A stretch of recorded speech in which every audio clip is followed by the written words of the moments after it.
Bonjour à tous et bienvenue dans ce 10e numéro des Actus de Blaud. Nous sommes aujourd'hui devant le Centre des finances publiques de la ville de Fontainebleau. Dans ce numéro, nous sommes intéressés aux dépenses superflues de la commune de Fontainebleau. Pour cela, on a épluché les 514 pages du Grand Livre de la Ville, autrement dit le livre des comptes de la ville, et on vous livre le résultat de notre enquête. Les dépenses superflues de la ville de Fontainebleau, c'est le thème de notre 10e numéro des Actus de Blaud. Jingle.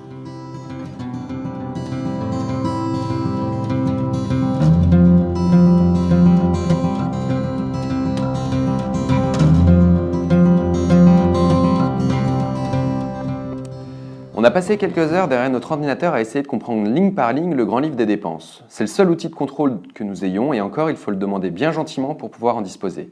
On a des dépenses utiles et d'autres qui ne le paraissent beaucoup moins. On vous en présente un échantillon ici et on vous prévient tout de suite, le total est supérieur à 130 000 €. On va y aller par ordre croissant. Attention, ça va défiler. 720 € pour un contentieux face à l'association Mobilité Réduite qui défend les droits des handicapés. 1032 € pour un séminaire des élus de la majorité sur une journée en septembre 2016 et 1088 € pour un autre séminaire en octobre 2015.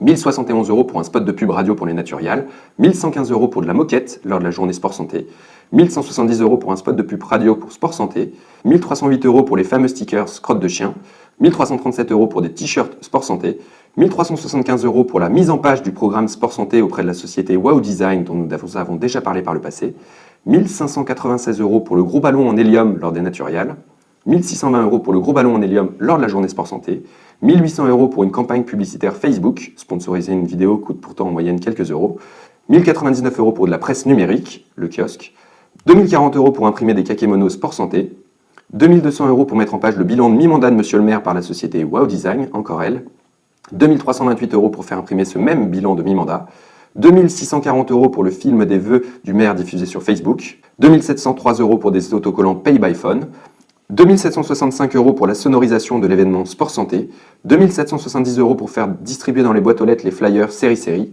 2892 € pour des bracelets Sport Santé, 2939 € pour de la moquette lors de série, 3414 € pour la création de l'affiche et du programme de Noël auprès d'une société externe, 3600 € pour la sonorisation des Naturiales, 3850 € pour la mise en page de la programmation culturelle, toujours la société Wow Design, 3996 € pour une annonce d'emploi public dans la presse spécialisée, 6875 € pour la conception graphique du rapport Forêt UNESCO, toujours Wow Design, 6960 € pour une animation musicale lors de l'inauguration de la place de la République, 10 260 € pour des contentieux contre 2 agents municipaux devant le tribunal, Maître Bardon, avocat préféré de la mairie, 13 824 € dans le contentieux de la ville sur la délégation de service public du parking, Vinci, toujours par Maître Bardon, 39 968 € pour la réalisation du site internet dont nous avons déjà souligné le coût exorbitant.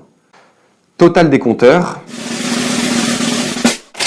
132 255 €.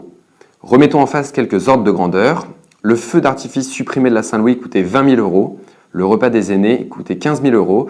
On nous a expliqué que ces deux événements coûtaient trop cher. Nous aurait-on pris pour des jambons?